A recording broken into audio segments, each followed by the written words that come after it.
We're following Vincent as he leaves his grandmother and gets onto a cable car, and soon after, Victor comes following. Victor did all he could to keep Bernice occupied. He even doubled back to Humphrey's office by cutting through one of the larger rooms, knocked their secret knock on the door, and absconded before Bernice could find him there. He saved his friend the indignity of having to tell the truth to his wife, and Victor was happy to do it after all. "Stand a little further away from me, won't you? People will think we're an item, with how close you're sticking to me. There, stand on the other side of Victor. He won't notice you. Now." Victor's coachman opens the door for him, and Victor gets in the coach, ready to be taken back to his home on Nob Hill, built by his late father and mother. Victor had been born back east, where his family was rich off of tobacco money from the colonial days, and had been sent to Harvard and then Oxford for his education. While he was in England, his parents had taken a steamboat down from Chicago to New Orleans, and the boat sank. Both his father and mother drowned, and Victor had returned to America to take over their affairs. Victor met Humphrey at this time, and the older man had taken Victor under his wing. Not many older men could be trusted to guide a young grieving man, much less a young grieving man who now owned a house in San Francisco, Windsor, Vermont, a vineyard in wine country, and about 200,000 in both cash and bonds, and stock options so vast that Victor needed an accountant just to keep track. Victor had grieved, but hadn't been very sad in all honesty. He had been sent off to live at a boarding school for most of his childhood, and hadn't been very close with his parents. Now he lived off of a trust on his inheritance, the remainder to be given to him only if he married and had children, as per his father's will. Victor had taken that aspect with about the same level of apathy as he did towards his parents' deaths. He didn't live luxuriously enough to need more than his sizable trust, and he had his fun. Now Victor is fishing the crucifix out of his pocket mind on the girl Maria. Victor felt embarrassed, thinking about how he had rushed into things and practically forced Maria to accept his invitation to join her. Still, he wanted to win the bet, and he had started to find Maria somewhat charming, although she was still rather dreadful in ways that Victor hadn't expected. Victor thought of that story, Mogan's, and looked around at the city as his coach rode back to his home on the cobbled street, cast over by long afternoon shadows. He thought about whether the city was like the village Maria had told him about, plagued and far from God.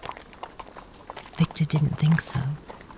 He didn't think San Francisco was particularly vile, nor outstanding in its greed the way that Humphrey sometimes did. Even as he cut through the Tenderloin, where many tramps warmed themselves by fires near the street, Victor had nothing but a deep, actionless compassion towards them. Victor is the kind of man who would gladly give his wealth away to the poor, but has been taught well by men like Humphrey to avert his eyes from such things. If I can't help them, looking at them will only create a weight I cannot be rid of. Victor looks closely at the crucifix. Victor wasn't a particularly devout Christian. He was raised Protestant, but met Bernice when he started going to a Catholic congregation after he came to live in the city. Bernice had been like a surrogate mother to him, and eventually, when he introduced her to Humphrey, it was like he had found new parents. Victor looks up at Mount Shasta in the far-off distance, and he thinks of stories he's heard of the ancient race of men who are rumored to live inside of it. Men who wear helmets with horns, and people who look like lizards and cats, according to books written by men who claim that the local Indian tribes told it to them. Such utter rubbish.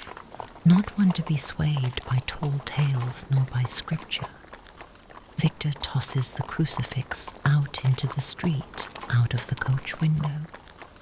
One of the poor will probably find it and buy dinner with it. Victor has always been good at reassuring himself. Still, Victor thinks more and more about his conversation with Maria and begins to imagine things. He imagines a great, mighty desert he is walking to, with Maria standing at the end with arms outstretched. Victor, though he has just met Maria, imagines himself running towards her, tears streaming in his eyes as he reaches out to touch her, and she vanishes. Then out of the ground, a great mighty cross rises, and Victor is bound to it. Victor imagines his flesh burning under the hot desert sun with such vividness that he begins to unbutton his shirt at the collar and loosen his cravat.